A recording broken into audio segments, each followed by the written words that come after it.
Ok. Salut les gars. Alors, vous avez pas de chance, hier on a enregistré, ça n'a pas marché. Donc on va revoir ce qu'on a vu hier. De toute façon, l'idée est de travailler sur la Half Butterfly.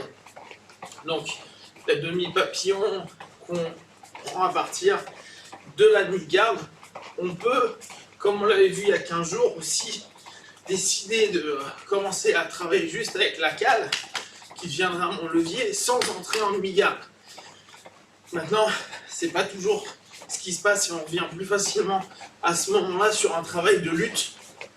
Parce que si je suis redressé avec ma cale simplement sans la mi-garde, je vais avoir tendance à glisser, à rouler sur mon tibia et à vouloir aller sur du dogfight, etc.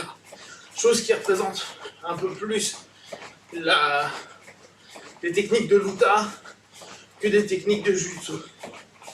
N'oubliez pas que le principe extrêmement luté du sol, c'est vraiment plus la luta libre, tout ce qui va être travaux en interne, c'est-à-dire aller chercher à esgrimer, à underhooker, c'est plus lié avec logique au jiu-jitsu qui va chercher justement ces fameux leviers à l'extérieur et qui cherche parfois un peu moins l'opposition luttée à un moment donné. Devant, milieu, derrière, on dresse. Derrière, on dresse. Ah, hop. 4, 5, 6, 7, 8, 9, 10. Ok. La tête après on va aller au sol. Tu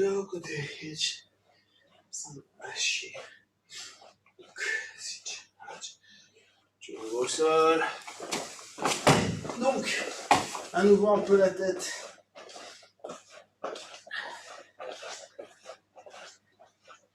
Le travail donc d'Half Butterfly est intéressant et c'est comme ça que nous on va le bosser parce qu'il peut nous permettre d'aller sur des phases de X-guard, de single X. Alors, autant avant, les gens pouvaient rester un certain temps sur de la X. Maintenant, un petit peu moins. Ça reste plus une phase de transition côté qui est utile pour un déséquilibre, un sweep, aller prendre un lapel, aller travailler sur les jambes, etc. etc. C'est moins une posture stable parce que les gens automatiquement savent mieux défendre. On tourne un petit peu.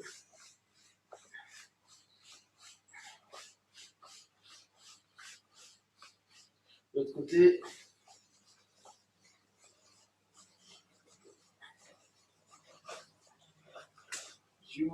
On monte de l'autre côté.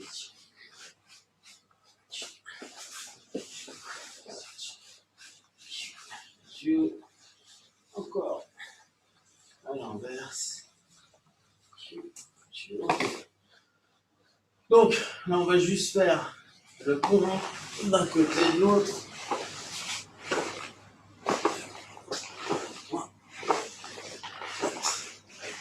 5, 6, 7, 8, 9, 10. Ok, allez, alors, on prend cette logique. Ce que je vous disais, soit on peut revenir initialement juste à mettre la cale entre les jambes du partenaire. À ce moment-là, on va rarement avoir la cale levée, ce qui est cohérent, sachant qu'on n'a rien pour maintenir, on est derrière. Soit, bien sûr, on va travailler à partir de la mi-garde. Ici, en fonction de votre jeu, soit une mi-garde plutôt ancienne, soit une mi-garde avec un bouclier, un shield. On a nos grips, en général diagonales. On a le bras. Donc là, ce qu'on va faire, ça va être travailler sur du hipscape. On va poser la jambe, décaler les hanches, ouvrir pour arriver à l'intérieur. Je vous rappelle, on va chercher à toujours maintenir en l'air ou sur ma jambe ma cale. Pourquoi pas à l'intérieur? C'est pas faux d'un point de vue technique, on le verra tout à l'heure. Le problème, c'est qu'ici, je me fixe au sol. D'accord? Là, je crée une mobilité. D'ici, je vais décider de remonter. Donc, je vais me remonter et me hisser à l'intérieur. Sur mon coude comme d'habitude. Je me hisse et là, je change mon grip de bras vers grip de jambe. Je vais à l'intérieur. Ce qui fait travailler à l'intérieur, c'est ma jambe à ce moment-là. D'accord? Je ramène vers moi. Pour l'instant, on fait que ça. Ok, donc, on va bien reprendre cette idée-là. Je suis sur ma mi-garde. J'ai un col, un bras. Je suis sur un bouclier. Je pose, je décale, j'ouvre, je pose. Maintenant, je me redresse. À ce moment-là, assez rapidement, vous pouvez aller prendre le bas du kimono. Et là, je vais m'insérer à l'intérieur. Ce qui va me permettre de m'insérer, c'est d'aller appuyer sur ma jambe qui est en mi-garde à l'intérieur pour aller le plus collé possible. Une fois que je suis dans ce positionnement, je vais pouvoir ramener sur moi. Et là, ce qu'on peut faire, c'est penser, comme d'habitude, en diagonale. D'une épaule à ici, bas de la fesse, sur le principe diagonal. Je me suis inséré. D'accord? On revient sur cette diagonale. Donc, on pense à ça.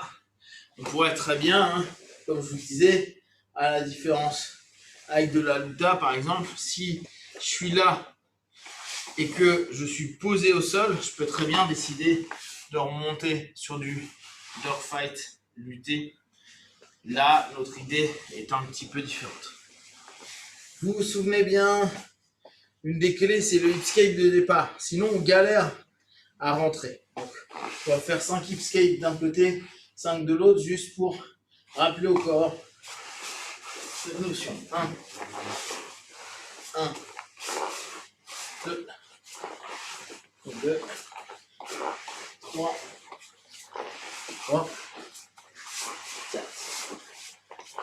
4,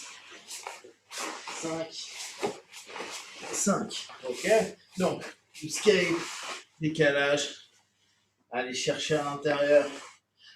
Le deuxième temps est important. Faites remonter sur votre coude est essentiel. Ne restez pas dos au sol. D'accord? Et après, changement de grip, insertion. Et après, on y va. Ok, allez. On va faire un peu de tachi. Ok, comme d'hab, on commence. Casser les grippes. Hop, venir. Secouer le partenaire.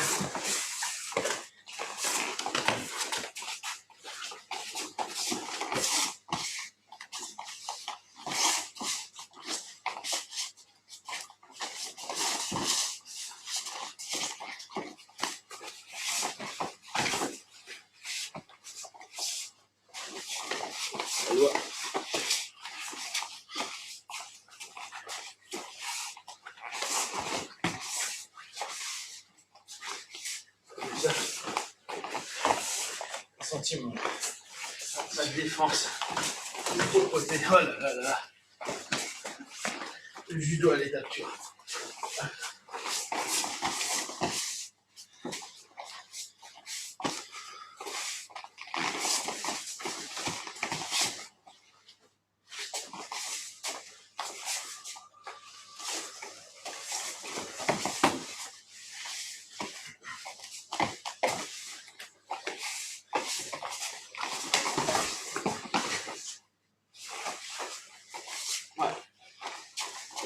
faire.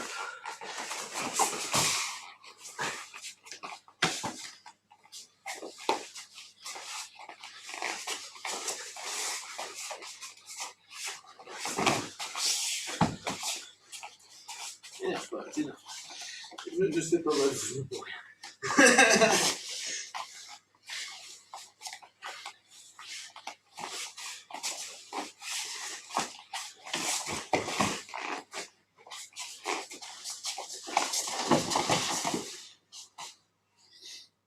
C'était comment là, si tu veux te Bah, je trouvais que c'était bien là, ramener. Je suis bien bloqué. C'était super. Ouais. Bon. Je pense qu'il faut plus le faire bouger. Voilà. Donc, là, on continue nous, notre idée. Comme on a pu voir hier, c'était pas enregistré, donc vous ne l'avez pas vu. Cette idée d'aller juste faire en action-réaction pour que justement il essaie surtout que je puisse aller travailler même derrière. Pensez, hein, vous pouvez très bien hop, arriver dans cette position, prendre le haut de votre kim pour remonter. Là, je suis bien pour la compagnie. Donc, je suis ici, je casse, je crée un action-réaction et je descends, d'accord? Je pars là sur le côté ou derrière, ça ne me dérange pas, et on revient sur le pocket qu'on connaît. Allez, mince, on voit bien. Ici, action-réaction, je rentre, je passe derrière même carrément et je vais prendre en pocket pour le mettre dans la poche. D'accord? Ce qui nous intéresse au départ, c'est plus le fait de tirer. Ici.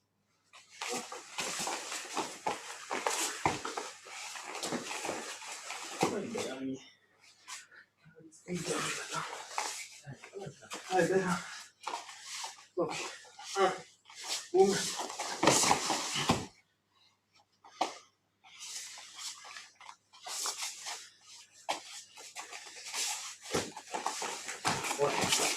Ah, je suis pas bien.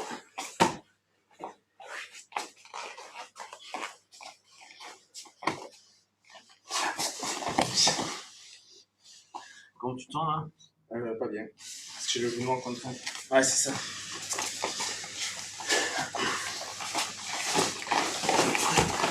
Ouais, parce que je mets tout mon poids dessus en fait.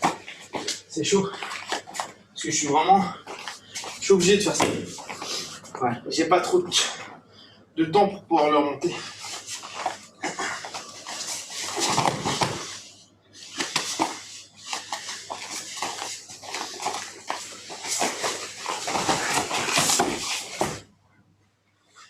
Ouais. N'hésite pas à prendre sous genou. Ouais. Ça va dépendre après de ce que tu vas chercher.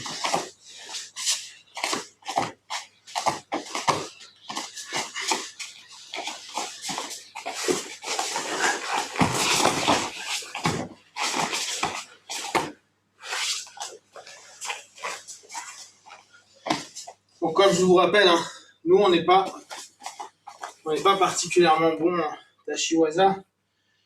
Donc c'est indispensable qu'on ait un système technique qui soit assez simple, qu'on répète suffisamment pour au moins gêner. Là, on voit, c'est sur l'avant qu'on tire le partenaire. Bien sûr, il peut y avoir aussi cette notion d'aller pousser le partenaire. Mais dans ce cas-là, on va souvent plus engager des actions fauchage, par exemple.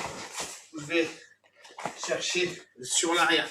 La difficulté qu'on a, nous, en tant que Jujutsuka qui tentons de faire du Tachiwaza, c'est que souvent pour tirer ça va parce qu'on a pris l'habitude en tirant la garde. Par contre, tous les travaux qui sont sur l'arrière, la plupart du temps on est nul parce que on a décidé que l'arrière ça sera un double leg. Sauf que c'est pas toujours hyper cohérent.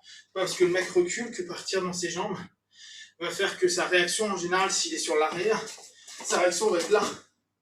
Et donc Sa réaction va être là. Donc le double,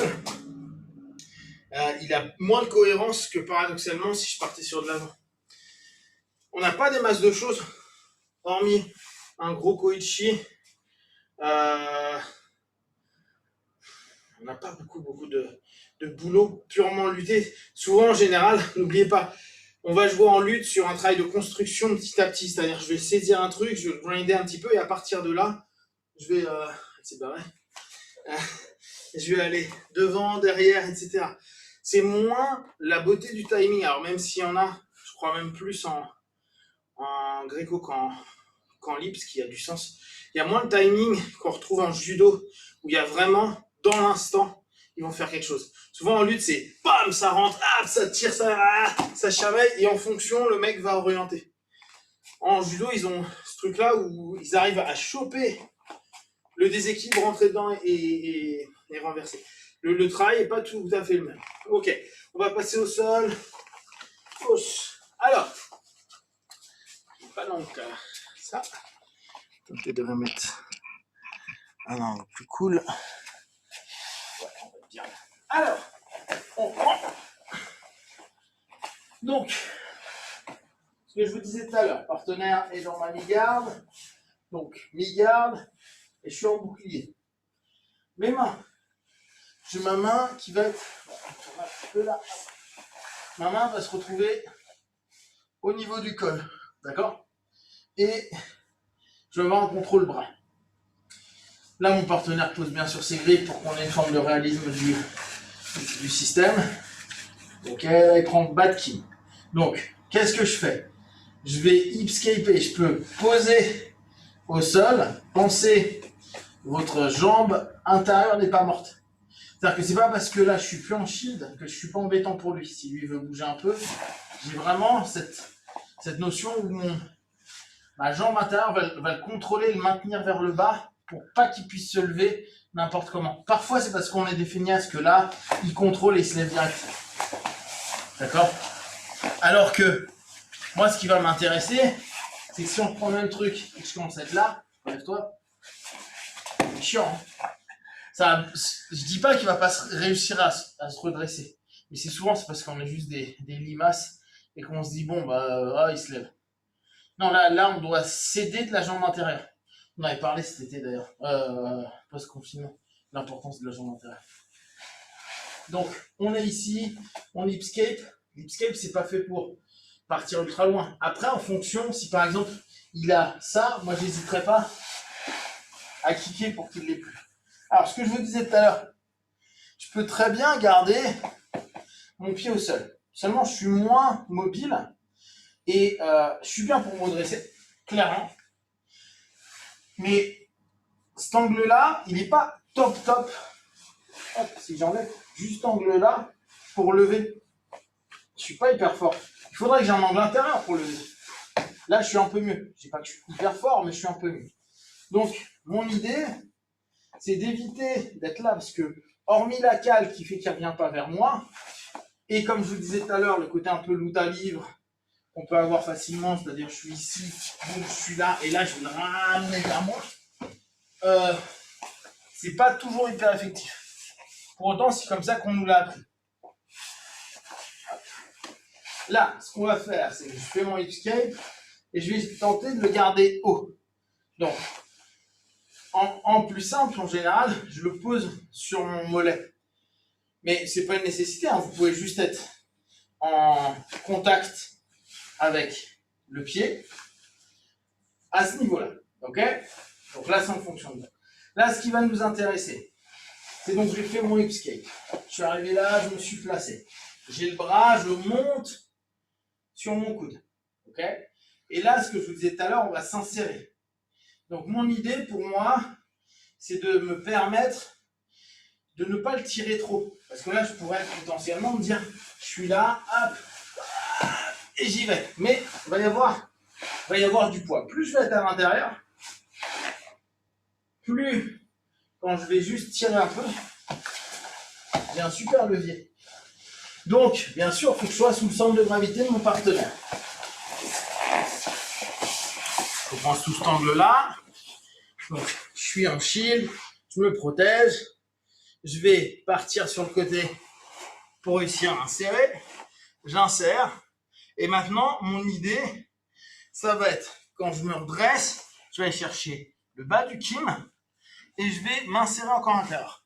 Ma jambe, là, intérieure, je vais la tendre pour qu'elle me permette d'aller me tirer. Là, je suis assez collé du partenaire.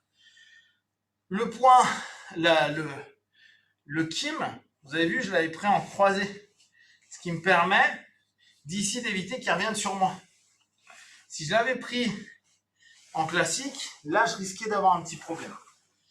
Là, je reprends. Le partenaire, là, j'ai plus besoin de le tirer comme un fou. Souvent, quand je suis ici, si je le pousse, qu'est-ce qu'il va faire? Il va revenir. Et là, je peux assez facilement aller chercher mon partenaire. Pour l'instant, on ne fait que ça. Ce qui m'intéresse, c'est le sweep, ou en tout cas l'entrée du sweep qui peut être intéressant pour limiter la dépense d'énergie. Bien sûr, hein, dans un monde idéal, parce que c'est pas toujours aussi facile. Donc je kick, je ramène, je passe, hop, je suis là, je rentre. Là, je suis plutôt pas mal. D'accord? Donc si vous voulez un peu tirer, vous pensez, c'est votre corps. Nous, parfois, on est trop comme ça. C'est mon corps qui revient. Et je ramène. Hop, je reprends. Ou je reprends assez facilement sur une X ou autre. Allez, à Will. Donc, moi je mes grippes, il a les siens, il kick, il décolle, il revient. Lui il rentre. Là moi j'aurais, voilà. N'hésite pas à exploiter plus celui-ci. Tu vois là t'es bien. Okay. Et là, c'est une galère pour moi. C'est carré. Le travail de la jambe en dessous est super important. Ouais. Alors souvent on la laisse morte.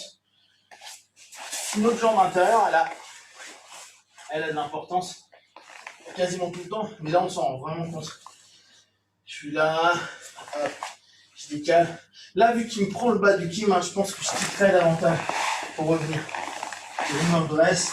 Et c'est parce que j'ai cette jambe intérieure qui est en train de bosser que je peux me retourner à l'intérieur. En plus, quand je suis là, s'il veut reculer, c'est galère pour lui.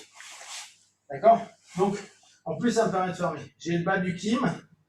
Et là, c'est vraiment mon corps qui se colle à lui. Et je ramène. Hop.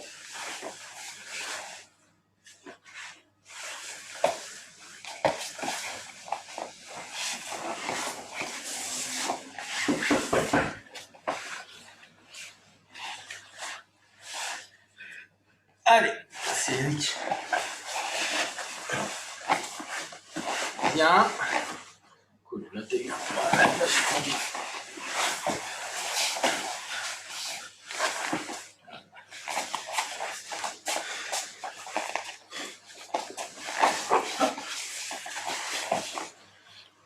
Ici, là, voilà, là s'il est bas, n'hésitez pas à kicker, décaler votre hanche, revenir en terre.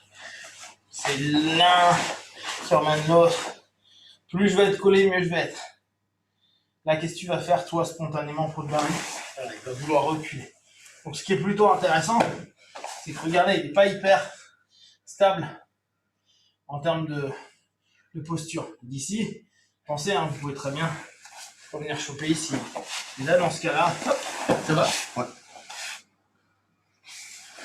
Sur des actions-réactions un peu vives, hein, parce qu'en tout doux, ça sera un peu compliqué. Pas de douleur au niveau. Nickel.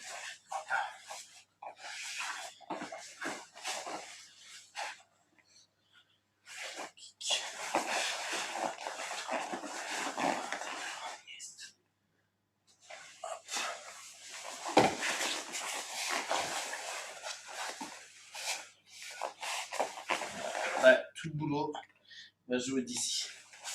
Il y en a, ils sont solides. Je pense à Kenj. Kenj, il adore être levé comme ça. Il a un gros jeu où il est en train de se maintenir sans trop de problèmes. Sur les gars qui font la X. fais pas trop loin du jeu 50-50. Ouais, c'est ça. Après, t'as tout le jeu en 50-50. T'as le sweep ou le jeu en 50-50. Donc, c'est plutôt sympa. On pense bien, quand on est là, un des principes, moi, que j'avais trouvé assez intéressant il y a quelques années, c'était de dire, quand ma main est sur l'autre côté du bras que je contrôle, donc sur le col de l'autre côté, je suis plutôt sur une phase de défense. Quand je commence à mettre même col, même bras, je rentre sur une phase d'attaque. Je vais pouvoir me permettre d'être offensif. D'accord? Pourquoi? On revient sur les principes qu'on a déjà vus. Plus j'ai de points de contrôle, plus sur la cartographie de mon partenaire, c'est-à-dire que je le divise en 4 parties, plus j'ai des points de contrôle sur des parties diverses, plus pour lui, c'est compliqué d'exploiter ces parties du corps. Et donc, c'est des contraintes.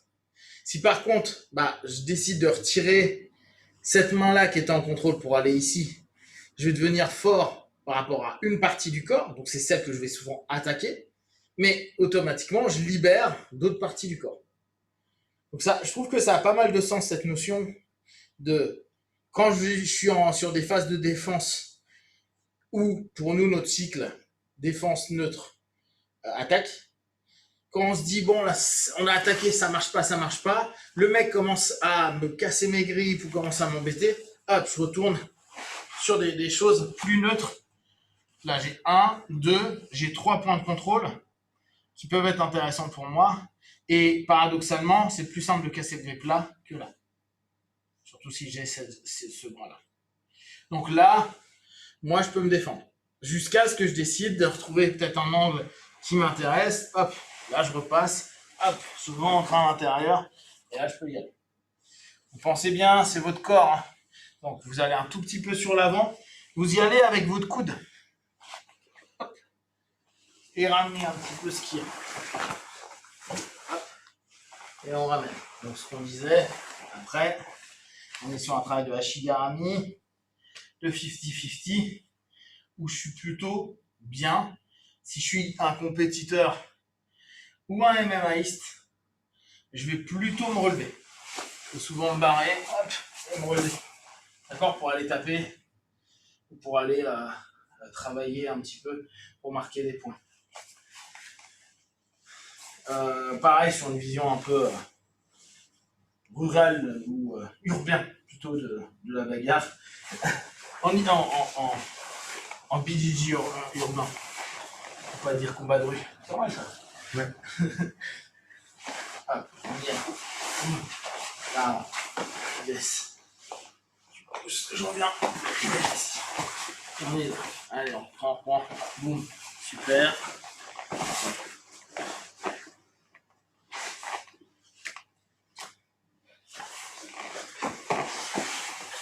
Fais gaffe, pas la donner. Tu es en Ashigarami. Je cache le pied sous tes fesses. Pas nécessairement. Tu peux être un peu plus bas. Là, c'était vachement haut, donc ça va pas te faire grand chose, mais tu as des gens qui vont quand même tenter d'arracher en t'appuyant avec l'intérieur de ma cuisse.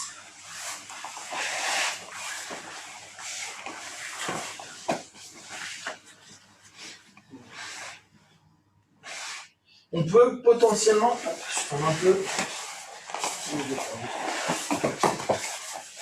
On peut potentiellement, alors là ça dépend aussi, c'était un copain avec qui je me suis entraîné pendant un laps de temps, lui me disait tout le temps qu'il préférait même pas chercher à contrôler le bras, il préférait lâcher un bras pour prendre une jambe. Donc on pourrait potentiellement ne pas le faire en 2 temps, c'est-à-dire je suis juste ici, je dégage, je suis là et je suis déjà sur sa jambe. Moi, ce que je trouve un peu difficile avec ça, c'est que souvent les gars me font casser le grip assez tôt. Alors, plus de jambes, tu vois, le mec va kicker. Parce que celui-ci, que tu me le casses, au point où on en est, on va te dire, ouais, je suis pas tellement mal. Par contre, si tu me casses mon grip de jambe, juste en me levant, ouais, ça, là, c'est une galère. Je trouve que c'est dur au départ de faire tout le boulot. Quand le mec peut te kicker un coup, t'as plus de grip, surtout avec des kims, là encore ça, j'ai du grip, mais quand t'as pas de grip, des choses comme ça, c'est trop compliqué. Vas-y, tu le fais encore 2-3 fois. Et puis après, je vous dis au revoir et nous on passe à l'autre.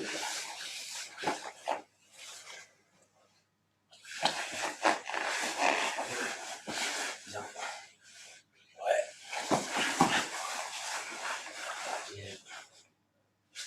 Tu la soupe ou pas? Ah, si tu veux, ouais. Ah non, comment? Ouais, bah tu peux.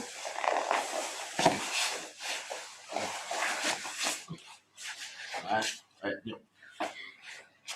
Enfin, en travail de clé de jambe, c'est pareil que debout, qu'avec les bras, c'est l'esgrime.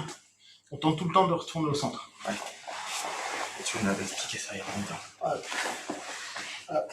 Je suis parti. Ce qui est parfois un peu compliqué, moi je trouve, c'est le début. C'est-à-dire que en fonction de comment on est, on n'arrive pas toujours à bien placer son pied. D'accord? Là, si le partenaire bouge, je peux parfois avoir l'impression que c'est compliqué. Dans ce cas, je vire ma jambe intérieure. Et là, je peux revenir avec. Hein. C'est plus un problème. Hop.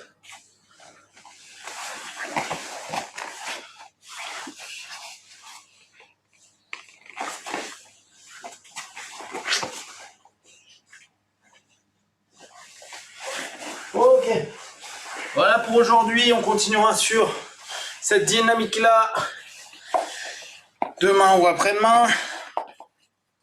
Et si vous avez des questions, comme tous les jours, vous me les envoyez comme ça, on en papote le matin et vous aurez comme ça vos réponses. Je vous dis à très vite, ous!